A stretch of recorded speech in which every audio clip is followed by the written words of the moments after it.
Hello everyone, welcome on my channel. और आज की जो वीडियो है वो है आपके कोहल वर्ग से रिलेटेड। और आप लोग जानते हैं कि कल हमने एक क्लास ली थी जिसमें कोहल वर्ग से रिलेटेड जो चीज़ें थी उनको पढ़ा था।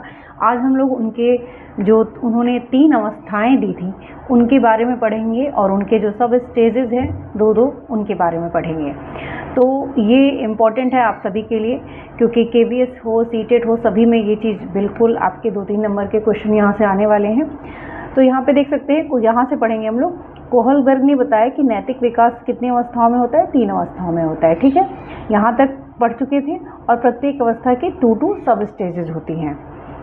पहली जो अवस्था है उसका नाम है level of pre conventional moral reasoning, जिसे हिंदी में हम किस नाम से जानते हैं? प्राक रूढ़िगत नैतिक तर्कड़ा। तो यदि आप हिंदी मीडियम से पढ़ रहे हैं चाहे सीबीएसई बोर्ड से पढ़ रहे हो, दोनों में ही आपके लिए जो ये चैनल है जहाँ पे मैं अपने नोट्स के थ्रू आप लोगों को प्रिपरेशन करा रही हूँ, वो आप लोग बड़ी आसानी से कर सकते हैं। ठीक है, तो यह जो पहली अवस्था थी जिसे हम प्री कन्वेंशनल मोरल रीजनिंग कहते हैं, वो 4 से 10 साल तक की आयु तक की होती है। मतलब जब बच्चा 4 से 10 साल तक की आयु का होता है, उस लेवल की उसमें नैतिक विकास होता है। ठीक है, तो इस अवस्था में नैतिकता जो होती है शून्य होती है, अर्थात बच्चों को सही गलत के बारे में नहीं पता होता है। देखिए, नैतिकता के बारे में हम लोगों ने पता किया था कि नैतिकता क्या है? वह गुण जिससे सही और गलत की पहचान होती है। तो जो 4 से 10 साल का बच्चा होगा उसमें इतनी समझ नहीं होती है कि वो क्या चीज़ें सही हैं और क्या चीज़ें गलत है, इसमें ज़्यादा अंतर कर सके। ठीक है, उसके बाद है इस अवस्था में नैतिक तर्कड़ा दूसरे लोगों के मानकों द्वारा निर्धारित होती है। मतलब जो लोग दूसरा कोई कह देगा कि ये सही है तो सही है, गलत है तो गलत है, तो दूसरों के मानकों द्वारा निर्धारित हो रही हैं। उसके बाद हम लोग इसके सब जो 2 सब स्टेजेस हैं उनको देखेंगे। तो आप देख सकते हैं इसके जो पहली अवस्था थी उसके 2 सब स्टेजेस हैं। पहला है दंड एवं आज्ञाकारिता, पनिशमेंट एंड ओबीडियंस। या तो बच्चा क्या होता है? दंड से डरता है और आज्ञाकारी होता है। इस अवस्था में बच्चों में दंड से दूर रहने की अभिप्रेरणा अधिक मजबूत होती है। यहाँ किसी भी कार्य या व्यवहार की नैतिकता को व्यक्ति के भौतिक परिणाम यानी सजा वगैरह के रूप में परिभाषित किया गया है। ठीक है, तो जो हिंद की स्टोरी थी उसके हिसाब से उसने औषधि चुराई थी अपनी वाइफ के लिए। तो हिंद को औषधि नहीं चुराना चाहिए था, क्योंकि ऐसा करने से वह पकड़ा जाएगा। तो ये किस एज का बच्चा सोचेगा? जो 4 से 10 साल का बच्चा होगा। वो सही गलत के बारे में नहीं सोचेगा कि आखिर उसने किया क्यों था ऐसा। साधनात्मक सापेक्षवादी इसके दूसरा सब स्टेज है। पहले लेवल का दूसरा सब स्टेज है,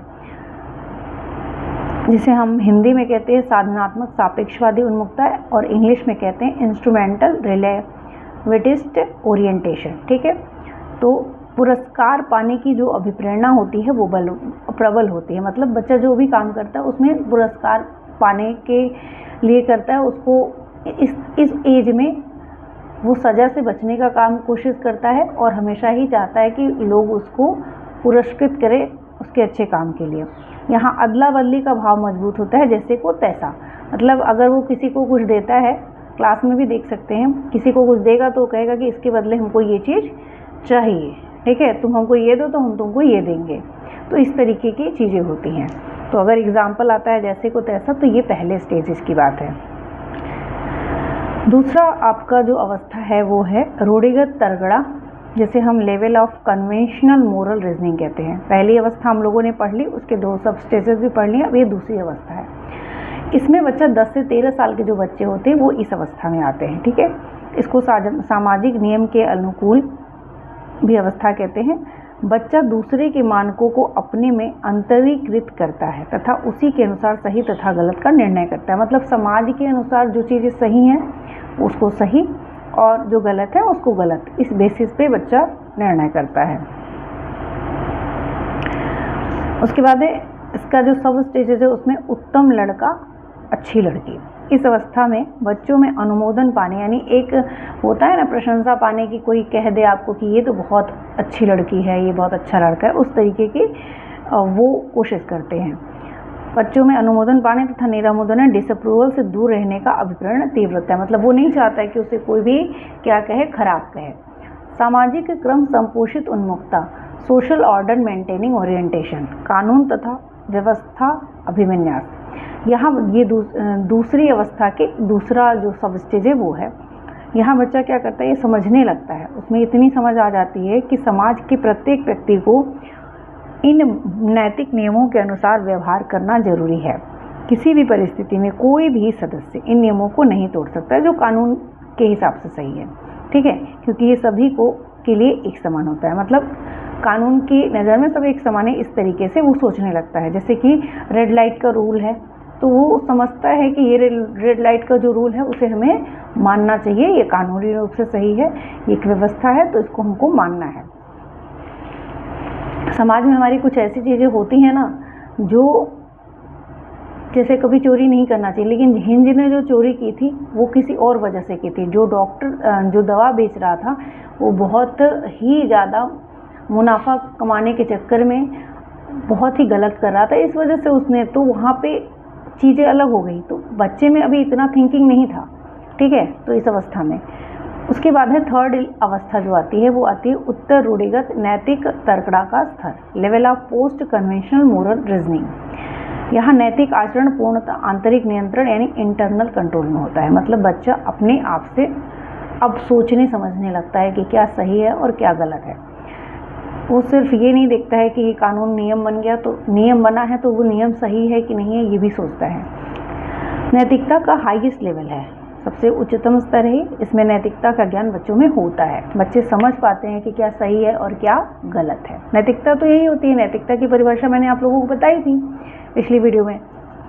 तो सामाजिक अनुबंध, इसका जो पहला स्टेज है वो है सामाजिक अनुबंध उन्मुखता यानी सोशल कॉन्ट्रैक्ट ओरिएंटेशन। 13 से ऊपर की अवस्था के बच्चा होता है, जैसे 4 से 10 साल की अवस्था थी पहली स्टेज, दूसरी स्टेज थी 10 से 13 और 13 थर्ड स्टेज है 13 से ऊपर की अवस्था, और उसमें इसका पहला सब स्टेज है, ठीक है। तो यहाँ बच्चे उन इंडिविजुअल राइट्स तथा नियमों का आदर करते हैं जो प्रजातांत्रिक रूप से मान्य है। मतलब जो हमारा अधिकार है उसको समझते हैं, नैतिकता क्या है उसको समझते हैं। अगर किसी नियम से समाज का नुकसान हो तो ऐसे नियम को तोड़ दो, ऐसी फीलिंग में उनके अंदर आती है कि गलत है तो गलत है। अब उसको सामाजिक रूप से भले स्वीकृति मिली हो, जैसे दहेज हुआ, बहुत सारी चीज़ें ऐसी हैं जो गलत हैं, तो उनको वो विरोध करने पे आ जाते हैं। हिंज ने भी वही किया था, ठीक है। सार्वत्रिक नीतिपरक सिद्धांत उन्मुखता, universal ethical principle orientation, highest stage है। बच्चा पूर्ण रूप से नैतिकता समझने लगता है, उसमें नैतिकता का गुण विकसित हो जाता है। यहाँ किशोर दूसरों के विचारों तथा नैतिक प्रतिबंधों से स्वतंत्र होकर अपने आंतरिक मानकों के अनुरूप व्यवहार करता है। कोहलबर्ग के अनुसार सही और गलत के प्रश्न के बारे में निर्णय लेने में शामिल चिंतन प्रक्रिया को कहा जाता है। नैतिक तर्कड़ा, ये क्वेश्चन है, ये क्वेश्चन जो पूछा गया था। कोहलबर्ग के अनुसार सही और गलत के प्रश्न के बारे में निर्णय लेने में जो शामिल चिंतन होता है, जो प्रोसेस होता है, उसको क्या कहा जाता है। तो मैंने बताया था कि रीजनिंग होती है नैतिक तर्कड़ा, जिसे हम मोरल रीजनिंग इंग्लिश में कहते हैं, यही राइट आंसर होगा। तो कोहलबर्ग का तो ये टॉपिक ख़त्म हो गया। अगर आप लोगों को हिंदी की स्टोरी पढ़नी है अलग से तो कमेंट में ज़रूर बताइएगा, मैं आप लोगों को हिंदी की स्टोरी बता दूंगी। और ऐसे ही थोड़े थोड़े करके हम लोग केवीएस के जो सिलेबस है उसको क्लियर करेंगे। साथ साथ सीटेट में भी ये दो इक्वली इंपॉर्टेंट है, दोनों की चीज़ें जो है सीडीपी से रिलेटेड उनको मैं लेके चल रही हूँ। तो वीडियो अगर अच्छी लगे तो चैनल को लाइक सब्सक्राइब जरूर करिएगा। Thank you.